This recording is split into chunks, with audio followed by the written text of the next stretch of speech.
একসময় ছিলেন সাধারণ এক স্কুল শিক্ষিকা। সিরাজগঞ্জের সাধারণ শিক্ষার্থীদের পাঠদানকারী জান্নাতারা তালুকদার হেনরির গল্প যেন রূপকথার যে কোনো গল্পকে হার মানাবে। শিক্ষিকা থেকে সংসদ সদস্য, ব্যাংকের পরিচালক হয়ে আজকে হাজার কোটি টাকার মালিক। কিভাবে সম্ভব হলো এসব? সবার মনে এখন একটাই প্রশ্ন।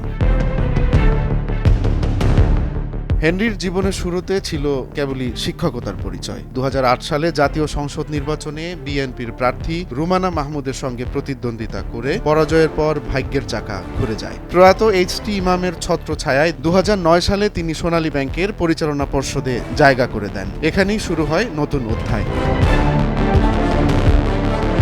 সোনালী ব্যাংকের পরিচালক থাকাকালীনই ঘটে আলোচিত হলমার্ক কেলেঙ্কারি। শত কোটি টাকার ঋণ জালিয়াতির সেই ঘটনায় ছায়ায় উঠে আসে জান্নাতারা হেনরির নাম। যদিও দুদকের অনুসন্ধানে তাকে দায় মুক্তি দেয়া হয়, কিন্তু এরপর থেকেই তার আর্থিক সাম্রাজ্য বিস্তারের কাহিনী শুরু হয়।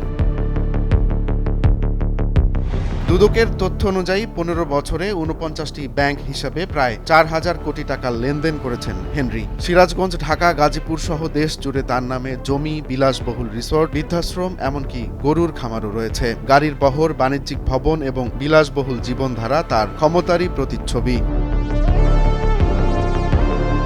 অবশেষে 1 অক্টোবর স্বামীসহ গ্রেফতার হন হেনরি। তার বিরুদ্ধে দুর্নীতি, অর্থ পাচার ও সম্পদ গোপনের অভিযোগে মামলা করেছে দুদক। এছাড়া রয়েছে 3টি হত্যা মামলা। বর্তমানে কারাগারে আটক আছেন তিনি।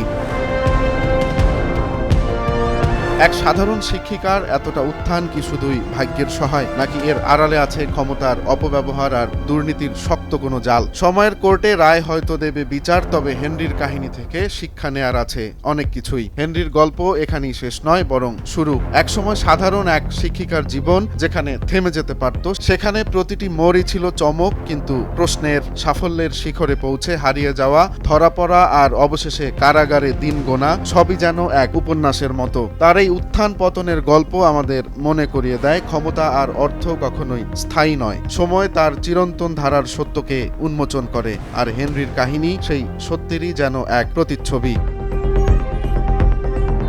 রোমান্স তালুকদার, নয়া দিগন্ত।